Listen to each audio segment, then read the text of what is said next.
जीवमजीवं दव्वं जिनवर्वसेन जीनिमेदिष्टं देवीन्द्रविन्दवन्दं वन्दे तं सर्वदा शिरसा प्रणम्य परमात्मानं सिद्धं त्रैलोक्यवन्दितं स्वाभाविकचिदानन्दस्वरूपं निर्मलावयं शुद्धजीवादिद्रव्याणां देशिकं च जिनेश्वरं द्रव्यसंग्रहसूत्राणां वृत्तिं वक्षे समासता गुरु अर्हत् गुरु सिद्ध गुरुराचार्य पाठकः गुरु साक्षात् परं साधु तस्मै श्री गुरुवे नमः। विरागाय नमो नमः। विरागशून्ये नमः। अनंत आनंद सिद्ध परमेष्ठी भगवान की, देवाधिदेवता श्री आदिनाथ भगवान की, परम पूज्य आचार्य श्री स्वामी नेमीचंद जी सिद्धांति देव आचार्य महाराज की, परम पूज्य गुरुनाम गुरुदेव आचार्य श्री स्वामी विमल सागर जी महामुनि राज की, परम पूज्य गुरुनाम गुरुदेव आचार्य श्री स्वामी सन्मति सागर जी महामुनि राज की, परम पूज्य बुंदेलखंड के प्रथमाचार्य गणाचार्य गुरुदेव 108 श्री विराग सागर जी महामुनि राज की। यहाँ पर बृहद्रव्यसंग्रह ग्रंथ की टीका पर दूसरे पहले अधिकार के 6वें नंबर की गाथा का हम सभी यहाँ पर स्वाध्याय कर रहे हैं। और यहाँ पर आचार्य भगवान ने मतार्थ के रूप में न्यायिक मत का यहाँ पर खंडन किया था। आचार्य भगवान ने यहाँ पर यह बताया था कि न्यायिक लोग गुण और गुणी को यानी आत्मा को और आत्मा के गुण ज्ञान को सर्वथा भिन्न मानते हैं, यानी भेद बताते हैं। तो आचार्य भगवान ने उनके मत का खंडन करते हुए कहा था कि आत्मा और ज्ञान ये एक गुण है और एक गुणी है। गुण और गुणी का कह रहे हैं सर्वथा भेद नहीं, सर्वथा ये अलग नहीं किए जा सकते।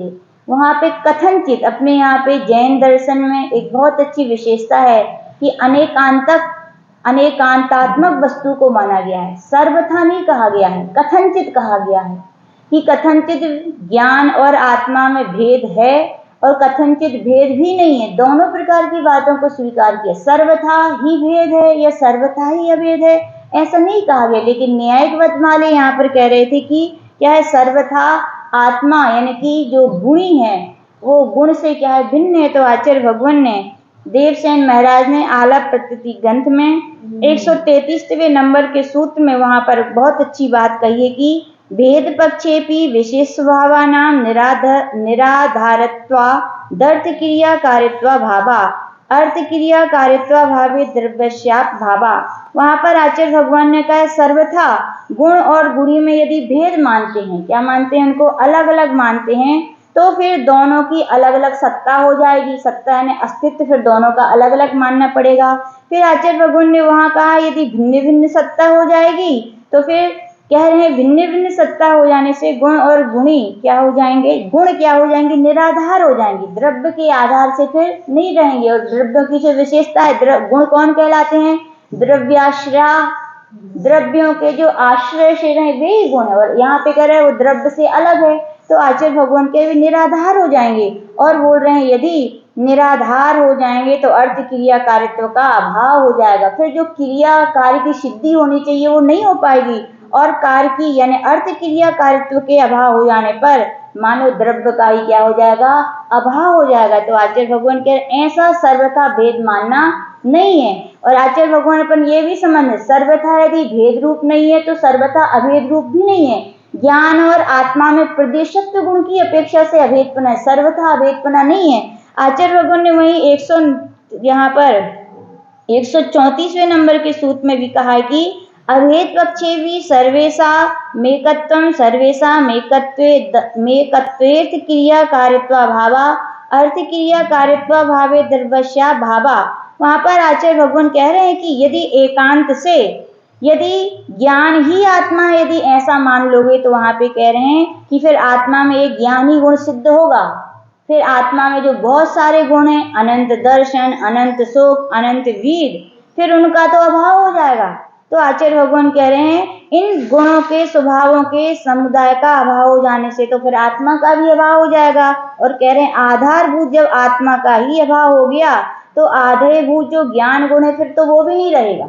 तो बोले ज्ञान गुण का भी क्या हो जाएगा, अभाव हो जाएगा। इसलिए आचार्य भगवान कह रहे हैं जैसे न्यायिक मत में सर्वथा ज्ञान को आत्मा से भेद माना है, ऐसे अन्य भी कई मत हैं जो सर्वथा आत्मा को ही ज्ञान और ज्ञान को ही आत्मा मानते हैं। तो अपने यहाँ के दिगंबराचार्य आचार्य महाराज कह रहे हैं सर्वथा ज्ञान आत्मा से न भिन्न है न अभिन्न है, कथनचित भिन्न और कथनचित क्या है, अभिन्न है। ऐसा मानते हैं तो क्या होता है, वस्तु की सिद्धि होती है। तो ऐसा कल यहाँ पर प्रकरण निकला था। आज 7वें नंबर की गाथा यहाँ पर प्रारंभ हो रही है, यानी जीव के जो 9 अधिकार कहे थे उनमें अगला अधिकार जो अमूर्त तत्व है उसके विषय में आचार्य भगवान यहाँ पर प्रारंभ कर रहे हैं। अथ अमूर्त अतीन्द्रिय निजात्म द्रव्य संवित्ति रहतेन मूर्त पंचेन्द्रिय विषयासक्तेन च तदुपार्जितम मूर्तम कर्म तदुदयेन व्यवहारेण मूर्तोपि निश्चयेन मूर्तो जीवा इति उपदिशति। आचार्य भगवान कह रहे हैं अब अमूर्त तथा अतीन्द्रिय जो आत्म द्रव्य का नाम है उससे रहित तथा मूर्त जो 5 इंद्रियों के विषय हैं उनमें आसक्त जीव ने जो मूर्त कर्म उपार्जन किया है उसके उदय से व्यवहार की अपेक्षा से जीव मूर्त है, तो भी निश्चय से क्या है वो अमूर्त है। आचार्य भगवान ने कह दिया व्यवहार से जीव मूर्त है लेकिन निश्चय से क्या अमूर्त है। क्योंकि आध्यात्मिक ग्रंथ है सबके लिए निश्चय से कही जाने वाली जो आत्मा का शुद्ध स्वभाव है वही उपादेय है। तो आचार्य भगवान ने यहाँ पर कहा कि आत्मा कथनचित मूर्त है और कथनचित अमूर्त है, सर्वथा न मूर्त है न सर्वथा अमूर्त। इसकी व्याख्या को इस गाथा में कहा जाएगा। तो यहाँ पे कह रहे हैं वर्ण रस पंचगंधा दो पासा अठ निश्चिया जीवे नो संते मुक्ति तदो व्यवहारा मुक्ति बंधा दो। यहाँ पर शब्दार्थ कह रहे हैं वर्ण रस पंचगंधा दो पासा अठ निश्चिया जीवे। कह रहे हैं वर्ण, वर्ण यानी कि वर्ण, रस यानी कि रस कितने होते हैं, वर्ण भी 5 होते हैं रस भी 5, यानी पंच वर्ण पंच रस, गंधा 2 प्रकार की गंध, फासा 8 यानी 8 प्रकार का स्पर्श, निश्चया जीवे नो संति निश्चय से आत्मा में होते नहीं है। क्योंकि जो स्पर्श रस गंध वर्ण आदि किसके स्वभाव है, ये तो पुद्गल के हैं। क्योंकि अपन तत्वसूत्र पढ़े स्पर्श रस गंध वर्णा पुद्गला वर्ण बनता पुद्गला, जिसमें स्पर्श रस गंध पाए जाते हैं वो क्या है, पुद्गल है। पुद्गल क्या है, रूपिणा पुद्गला, वो तो रूपी है। लेकिन आत्मा कैसी है, अरूपी है। तो आचार्य भगवान के निश्चय से आत्मा में ये 4 प्रकार के स्पर्श रस गंध वर्ण आदि नहीं पाए जाते। इस अपेक्षा से जीव क्या है, बोले अमुत्ति, यानी वो क्या है, अमूर्तिक है। तदो व्यवहारा मुक्ति बंधाधो, फिर भी व्यवहार न से बंधा दो, यानी कि कर्म के बंध की अपेक्षा से वो कथनचित क्या है, मूर्ति भी है। क्या है, अमूर्ति भी है और मूर्ति भी है। ऐसी व्याख्या को आचार्य भगवान श्री ब्रह्मदेव सूरी अपनी व्याख्या में प्रारंभ कर रहे हैं। व्याख्या वर्णरस पंचगंधा दो फासा अठ निश्चिया जीवी नो संति श्वेत पीत नीला ऋण कृष्ण संज्ञा पंचवर्णा। अब वर्ण किसे कहते हैं, जिसका स्पर्शन इंद्रिय के विषय जो है वो क्या कहलाता है, वर्ण कहलाता है। नहीं सॉरी, चक्षु इंद्रिय के जो विषय है वो क्या है, वर्ण है। वो कितने होते हैं, 5 होते हैं। तो कह रहे हैं श्वेत यानी सफेद, पीत यानी पीला, नील यानी नीला, अरुण यानी लाल, कृष्ण यानी काला। इन 5 नाम वाले ये क्या होते हैं, पंचवर्ण होती है। कौन सी इंद्रिय के विषय हैं, चक्षु इंद्रिय के विषय कहलाते हैं ये। फिर कह रहे हैं तिक्त कटुक कसाय अम्ल मधुर संज्ञा पंचरसा। 5 प्रकार के रस होते हैं। कौन कौन से होते हैं, यही होते हैं कि पाइनएप्पल का, एप्पल का, ग्रेप्स का, मैंगो का, ऑरेंज का। तो ये वाले रस नहीं लेने, यहाँ पे कौन से रस लेने हैं, तो तिक्त। तिक्त का अर्थ क्या होता है, तिक्त का अर्थ क्या होता है, चरपरा। चरपरी कौन होती है, मिर्ची होती है। फिर कह रहे कटु, कटुक यानी कड़वा, कड़वा क्या होती है, नीम होती है। फिर आचार्य भगवान कह रहे अम्ल, अम्ल यानी कसायला, कटुक यानी कड़वा, और कह रहे हैं कसायला, कसायला क्या होता है, आंवला। फिर कह रहे हैं अम्ल, अम्ल यानी खट्टा, खट्टा क्या होता है, नींबू। और मधुर, मधुर यानी क्या होता है, मीठा। ये 5 प्रकार के रस होते हैं। सुगंध दुर्गंध संज्ञौ गौ गंधौ, सुगंध और दुर्गंध ये दो प्रकार की गंध होती है। शीतोष्ण स्निग्ध रूक्ष मृदु कर्कश गुरु लघु संज्ञा अष्टौ स्पर्शा। कह रहे हैं शीत यानी ठंडा, उष्ण यानी गर्म, स्निग्ध यानी चिकना, रूक्ष यानी रूखा, मृदु यानी कोमल, कर्कश यानी कठोर, गुरु यानी भारी, लघु यानी हल्का। ये 8 प्रकार के स्पर्श होते हैं। अपन सभी पढ़ चुके हैं पहले भाग में। क्या? ठंडा भारी, ठंडा हल्का, हल्का भारी कड़ा नरम, रूखा सूखा, ठंडा गरम। तो यहाँ पर ये 8 प्रकार के स्पर्श आप सभी जानते हैं। शीत क्या होती है? ठंडा, आइसक्रीम, बर्फ, उष्ण, अग्नि, स्निग्ध चिकनी क्या होती है? तेल यानी घी, रूक्ष यानी रेत, मृदु यानी कोमल, कोमल क्या होता है? मक्खन, कर्कश कठोर यानी पत्थर, गुरु यानी भारी यानी लोहा, लघु यानी कपास या रुई जिसको कहते हैं। ये 8 प्रकार के स्पर्श क्या है? निश्चया शुद्ध निश्चयनयात् शुद्ध बुद्ध बुद्धैक स्वभावे शुद्ध जीवे ना संति। क्या है? निश्चय से, शुद्ध निश्चय से शुद्ध बुद्ध एक स्वभाव वाला जो शुद्ध जीव है ये उसमें पाए जाते नहीं। यानी शुद्ध जो आत्मा का स्वरूप है, यानी जिन जीवों ने कर्मों का क्षय करके अपनी शुद्ध आत्मा की प्राप्ति कर ली है, ऐसे शुद्ध बुद्ध एक स्वभाव वाले जो जीव हैं उनके आत्मा में ये सब चीजें नहीं पाई जाती। इसलिए कहा गया वो क्या है? अमूर्तिक है। क्या है? अमूर्तिक। अमुत्ति तदो तथा कारणादमूर्ता। इसलिए वो क्या है? वो आत्मा क्या है? अमूर्त आत्मा है। कह रहे हैं कि यद्य अमूर्तः तर्हि तस्य कथम कर्मबंध इति चेद व्यवहार मुक्ति। अब से प्रश्न कर रहा है भगवान, यदि आत्मा अमूर्तिक है तो फिर किस कारण से अमूर्त आत्मा कथम कर्मबंधिति? तो बोल रहे हैं इस किस हेतु से यह जीव मूर्ति रहित है। नहीं, यदि जीव मूर्ति रहित है तो मूर्ति से शून्य जीव के कर्मबंध कैसे हो गया? बोले कर्मबंध कैसे हो गया यदि वो अमूर्ति के? प्रश्न किया शिष्य ने। तो कह रहे हैं कि व्यवहारा मुक्ति अनुचरिता सद्भूत व्यवहारान मूर्तो यतः तदपि कस्मात्। फिर कह रहे हैं व्यवहारा मुक्ति, यद्यपि आत्मा मूर्त है तथापि अनुच्चरित असद्भूत व्यवहार नय से मूर्त है अर्थात कर्म बंध है। यहाँ पर फिर आ गया, कौन सा नय आ गया? अनुच्चरित असद्भूत नय। असद्भूत नय यानी कि जो भिन्न वस्तु का कथन करता है, और अनुच्चरित यानी संश्लेष संबंध। कौन सा संबंध? संश्लेष संबंध यानी जिन में पाया जाता है। तो कह रहे हैं आत्मा में और कर्म में कौन सा संबंध है? संश्लेष संबंध है। कौन सा संबंध है? क्योंकि अपन पढ़ चुके हैं, देवसेन महाराज ने यही कहा था कि अनुपचरित और असद्भुत विभाग में से यानी जिन पदार्थों में क्या होता है? संश्लेष संबंध से जो सहित हैं वो कौन से नय कहलाता है? अनुपचरित असद्भुत विभाग। जैसे जीव का शरीर कहना, जीव के कर्म कहना, ये क्या है? संश्लेष संबंध है। कौन सा संबंध है? संश्लेष। संश्लेष संबंध का अर्थ है दूध पानी की तरह। दूध और जैसे मान लीजिए आधा गिलास दूध था, आधा गिलास पानी था, दोनों मिला दिए। अब बताओ कितना दूध है कितना पानी है? तो अब ये नहीं कहेंगे आधा दूध है आधा पानी, अब तो ये कहेंगे जितना दूध है उतना पानी है। कितना है? 1 गिलास ही दूध है और 1 गिलास ही पानी। क्यों? क्योंकि अब बता नहीं सकते आप कि कितना दूध है कितना पानी है। तो क्या दूध ने अपना अस्तित्व खो दिया? क्या पानी ने अपना अस्तित्व खो दिया? नहीं, दूध दूध ही है और पानी पानी है। दूध और पानी दोनों एक होने पर भी अपने अपने अस्तित्व को उनने छोड़ा नहीं, अपने अपने स्वप्रतिष्ठा को उनने छोड़ा नहीं है। तो आचार्य भगवान कह रहे हैं कि यहाँ पर जैसे दूध पानी एक में एक होने पर भी अपनी अलग अलग सत्ता रखते हैं, लेकिन फिर भी मिल जाने के कारण वो क्या है? एक हो गए हैं। वैसे कह रहे हैं कर्म अलग है, कर्म तो पौद्गलिक है, अचेतन है, और आत्मा क्या है?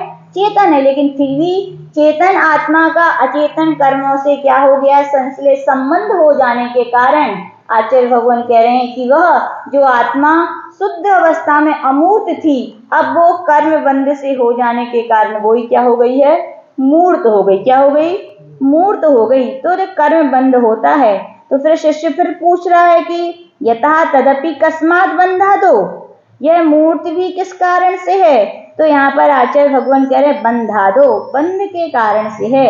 अनंत ज्ञानादि उपलम्ब लक्षण मोक्ष विलक्षणा धनादि कर्म बंधनादिति, कह रहे हैं अनंत ज्ञान आदि की प्राप्ति रूप जो मोक्ष है, यानी जो आत्मा के अनंत ज्ञान आदि गुण हैं उनकी प्राप्ति हो जाने के नाम क्या है? मोक्ष है। मोक्ष की परिभाषा दो प्रकार से हो सकती है। तो ये भी कह सकते हैं जिन्होंने आठों कर्मों को नष्ट कर दिया है उन्हें मोक्ष कहते हैं, या भी ऐसे भी कहते हैं जिन्होंने अनंत ज्ञान, अनंत दर्शन, अनंत सुख, अनंत वीर, अव्यावादत्व, अगुरु लघुत्व आदि जो आत्मा में अनंत गुण है उनकी जिन्होंने क्या कर ली है? प्राप्ति कर ली है, उसे भी क्या कह सकते हैं? मोक्ष। तो आचार्य भगवान ऐसी परिभाषा कर रहे हैं कि अनंत ज्ञान आदि गुणों की प्राप्ति रूप जो मोक्ष है उस मोक्ष से विपरीत अनादि कर्मों के बंधन से मूर्त क्यों है? तो बोले जिस जीव के लिए अपने अनंत आत्मा के गुणों की प्राप्ति नहीं हुई है, क्यों नहीं हुई है? कर्मों के बंध के कारण से। किसके कारण से?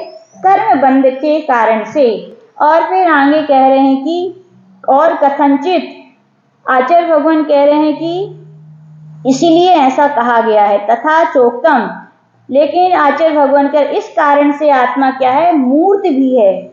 यहाँ पर एक गाथा दी गई है, तथा चोक्तम कथनचित मूर्त जीव लक्षणम। आचार्य भगवान कह रहे हैं कि जैन दर्शन में तो आत्मा के लिए ना सर्वथा मूर्त माना है ना सर्वथा अमूर्त माना है, कथनचित मूर्त माना है, कथनचित अमूर्त माना है। तो इस विषय में एक गाथा लिख रहे हैं। ऐसा लगता है ये गाथा सर्वाश्रुति ग्रंथ में शायद टिप्पणों में पीछे आई है। अब इस ग्रंथ की है कहाँ से लिए पता नहीं है, लेकिन फिर भी गाथा यहाँ पर दी है। कह रहे हैं कि बंधम पड़िए यत्तम लक्षण दो हवदि तस्वीनतम तम्मा अमुक्ति भावो निगंतो होदि जीवस्य। वहां पर आचार्य भगवान कह रहे हैं कि बंधम पड़ियत्तम, बंध के प्रति जीव की क्या है? एकता है। यानी क्या है? जीव ने कर्मों से बंध कर लिया है, ऐसी एक मेक हो जाने के कारण वो क्या है? मूर्त है। क्या है वो? मूर्त है वह आत्मा। लेकिन कह रहे हैं लक्षण दो हवदि तस्य भिन्नतम, और लक्षण से उसकी भिन्नता है। लक्षण यानी स्वभाव, स्वभाव से क्या है? वो क्या है? मूर्त नहीं है। स्वभाव से तो आत्मा क्या है? अमूर्त ही है, ऐसा आचार्य भगवान कह रहे हैं। इसलिए तम्मा अमूर्ति भावो निगंतो होदि जीवस्य, इसलिए जीव के अमूर्त भाव एकांत से नहीं है। सर्वथा आत्मा अमूर्त नहीं है। क्या है? निश्चय है कि शुद्ध बुद्ध एक स्वभाव की प्राप्ति की अपेक्षा से अमूर्त है, लेकिन संसार में जब कर्म बंध से सहित है तो वही आत्मा क्या है? मूर्त है, ऐसा आचार्य भगवान कह रहे हैं। आगे इसी बात को और कहा गया है अयमतार्था, यानी कि यह क्या आचार्य भगवान ने ऐसा कहा।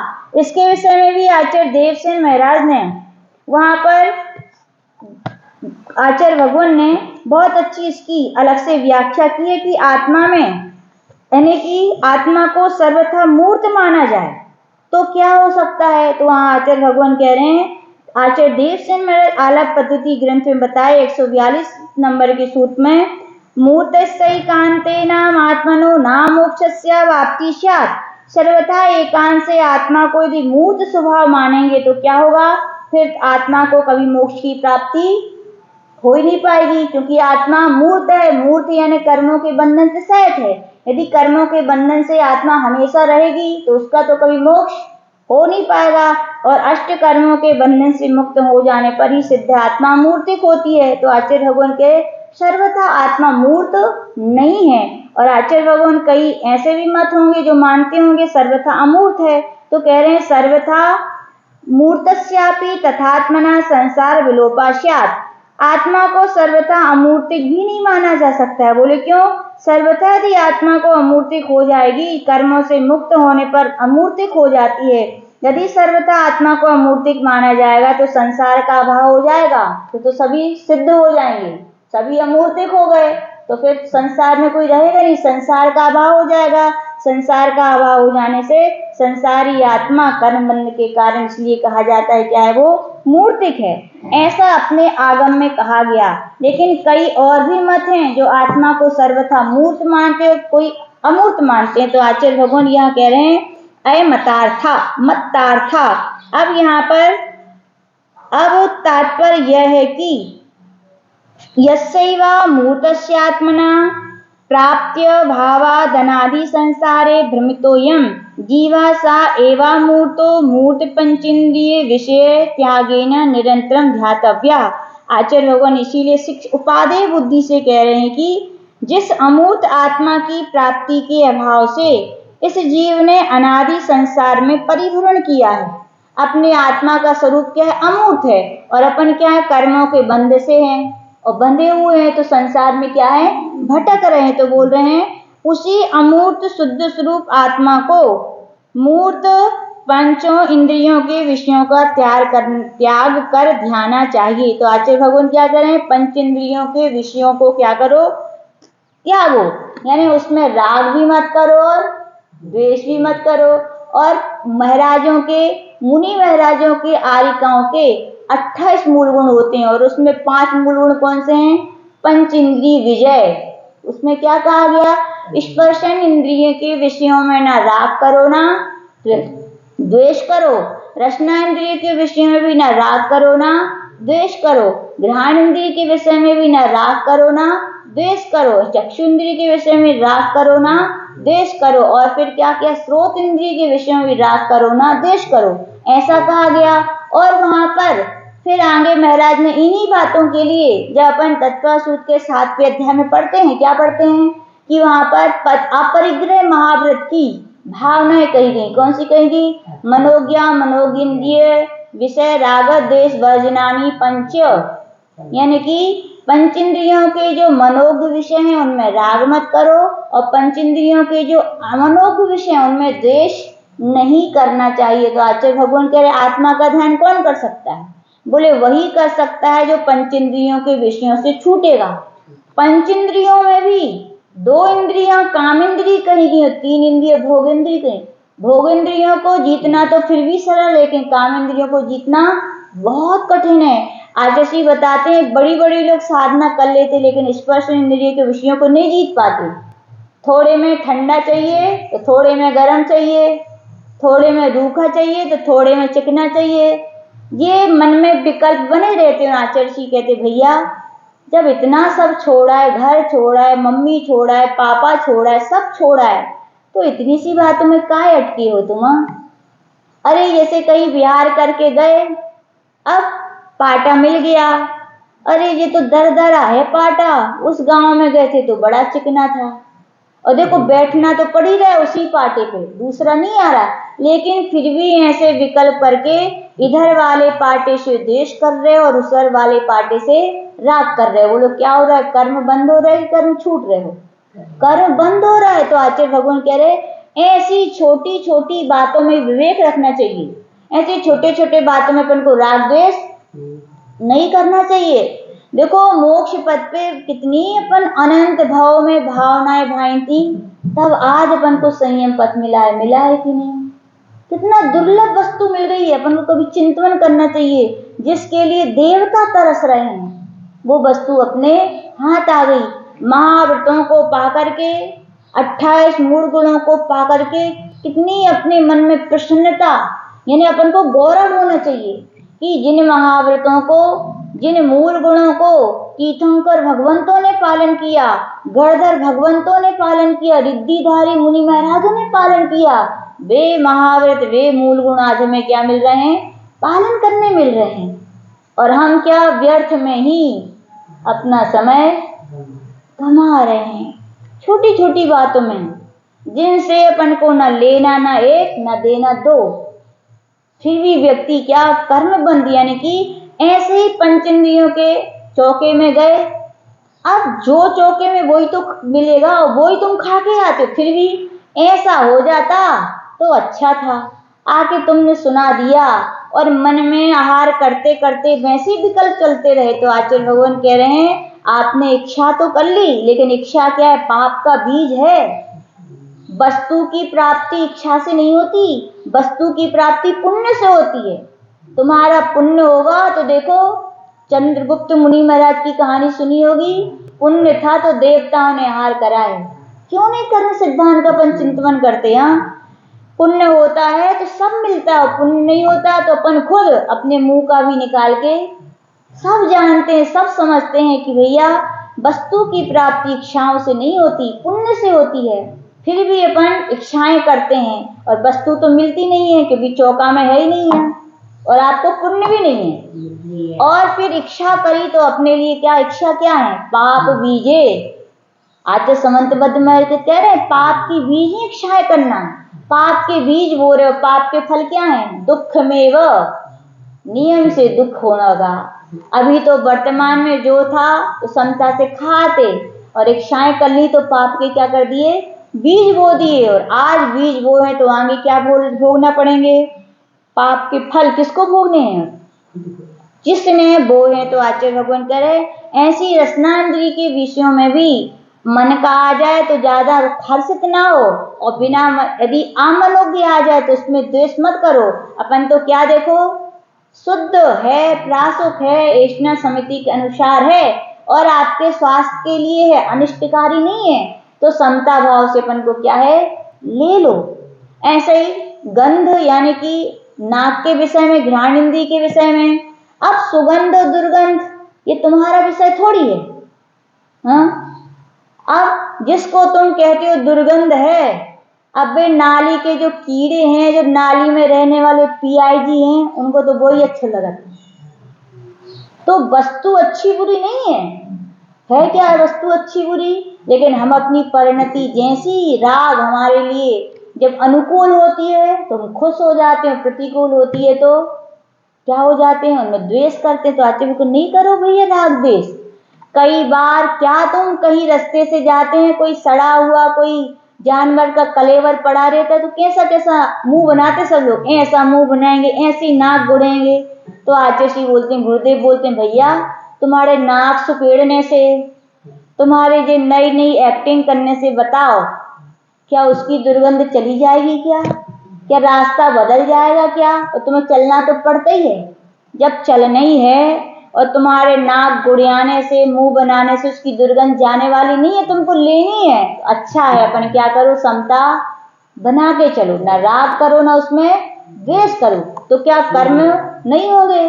और कभी सुगंधित वस्तु आ जाए तो उसमें भी आह नहीं करो, वाह वाह वाह, अरे गुलाब का फूल है, उसका स्वभाव है वो, क्या अब उसमें तुम क्या हर्ष विषाद कर रहे हो। और कोई खराब चीज है तो उसका भी वो स्वभाव है, उसमें किसी के स्वभाव को अपन बदल नहीं सकते हैं। वही नीम आपको कड़वी लगती है, खराब लगती है, और ऊंट से कहो तो उसके लिए अमृत से भी मीठी लगती है। अब कहो नीम अच्छी है कि खराब है, तो नीम ना अच्छी है ना खराब है।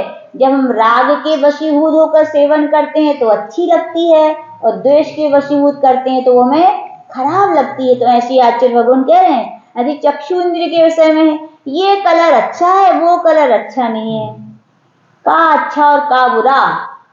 आतिशी बड़ी परीक्षा करते हैं संघों में, मजा आता है संघ में।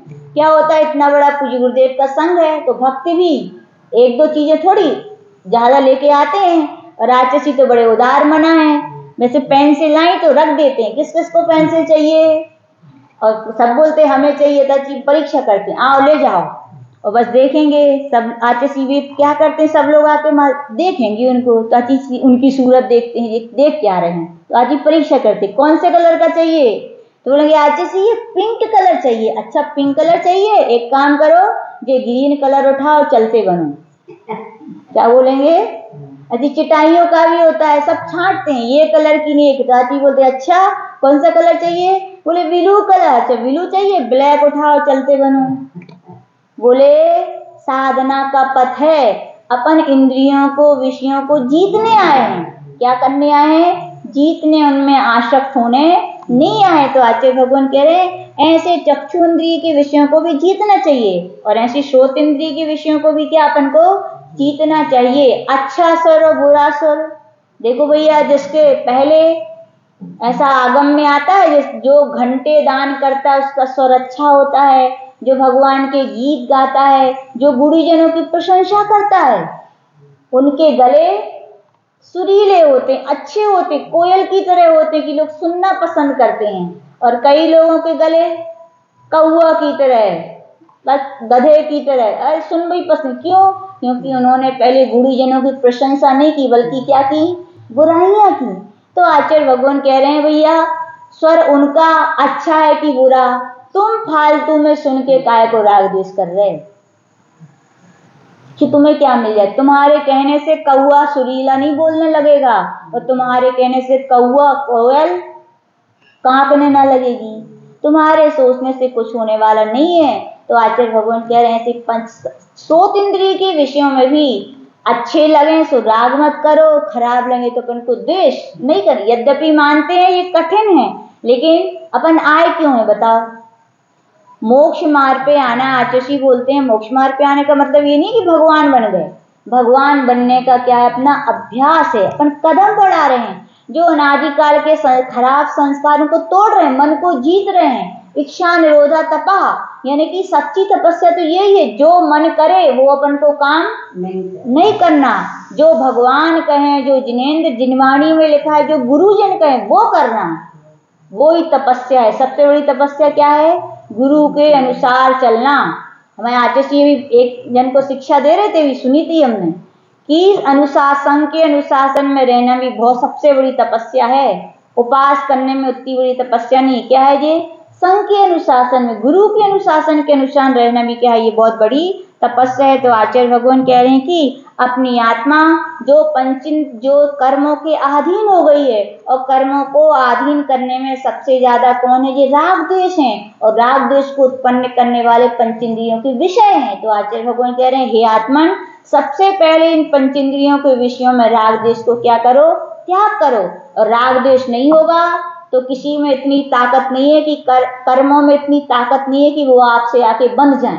बनेंगे क्या, नहीं। देखो महाराज होते हैं शुद्धोपयोगी मुनि महाराज, या कहीं सिद्ध भगवान है या अनंत भगवान है, वीतराग जिनकी अवस्था प्राप्त कर लिए, राग द्वेष नहीं करते, तो क्या उनको कर्म बनते हैं, क्या नहीं बनते। तो आचार्य भगवान कह रहे ऐसे ही अपन भी मानते हैं अपन इतना नहीं कर सकते, लेकिन धीरे धीरे कदम तो बढ़ा सकते हैं, विचार में तो ला सकते हैं कि भैया हमें ऐसा नहीं करना। चारित्र का नाम क्या है, राग द्वेष निवृत्ति चरणम प्रतिपद्यते साधु। राग द्वेष की निवृत्ति के लिए तो चार्य धारण किया है। किसके लिए चार्य धारण किया है, कि हम अब राग द्वेष के जो परिणाम हमारे मन में होते हैं उनसे हम छूटेंगे। घर छूटा है ना उतने राग द्वेष से छूटे, परिवार छोटे हैं उतने राग द्वेष से छूटे, इतने सारे काम छोड़े पन्ने निकाय के जीवों वाले आरंभ किए ना उतने राग द्वेष से अपन छूटे, इतने सारे छूट आए। तो आचार्य भगवान कह रहे हे साधक, इतना तुम छोड़ आए, फिर व्यर्थ में ये छोटी छोटी वस्तुओं में, ये पेंसिल, ये शास्त्र, ये चौकी, ये तुम्हारे साधना के साधन है, उनमें ही राग द्वेष करके तुम कर्मों को बांध रहे हो, तो फिर कर्म छूटेंगे कब। तो आचार्य भगवान कह रहे भैया व्यर्थ के राग द्वेष में अपन को पड़ना नहीं चाहिए। तो आचार्य भगवान कह रहे हैं यदि अपने आत्मा के शुद्ध स्वरूप की जो अमूर्त है उसकी प्राप्ति चाहते तो सबसे पहले पांचों इंद्रियों के विषयों का क्या करो, त्याग करो। एक लाइन और आचार्य भगवान कह रहे हैं, अब मतार्थ कह रहे हैं कि किस मत के खंडन के लिए आचार्य भगवान ने ऐसी गाथा कही। तो कह रहे इति भट्ट चार्वाक मतम प्रति अमूर्त जीव स्थापन मुख्यत्वेन सूत्रम गतम। दो मत हैं, भट्ट और चार्वाक मत हैं। उन मत के खंडन के लिए, क्योंकि ये मत आत्मा को मूर्त मानते हैं। क्या मानते हैं, सर्वथा मूर्त मानते। मूर्त यानी कि उनके यहाँ पे जो चार भूत चतुष्टय या पंचभूत चतुष्टय माने गए हैं, उनसे ही उत्पन्न, उनकी संयोग से वे आत्मा को उत्पन्न मानते हैं। क्योंकि पृथ्वी जल अग्नि वायु आकाश ये सब क्या है, पुद्गल है। तो बोले पुद्गल से किसकी उत्पत्ति हुई, पुद्गल की। पुद्गल मूर्त है तो मूर्त से मूर्त की उत्पत्ति हुई। तो आचार्य भगवान कह रहे हैं कि आत्मा को वो क्या मानते, मूर्त मानते हैं। तो उनके खंडन के लिए आचार्य भगवान कह रहे भैया सर्वथा आत्मा मूर्त नहीं है।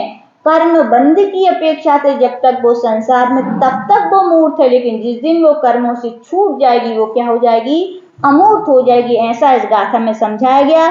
तो कहने का तात्पर्य है आत्मा सर्वथा न मूर्त है न सर्वथा अमूर्त है, कथनचित मूर्त है कथनचित अमूर्त है। ऐसी अमूर्तित्व नाम का ये जीव की सिद्धि का जो अधिकार है यहाँ पर आचार्य भगवान ने पूर्ण किया। ये बोलिए परम पूज्य गणाचार्य गुरुदेव विराट सागर जी महामुनि राज की।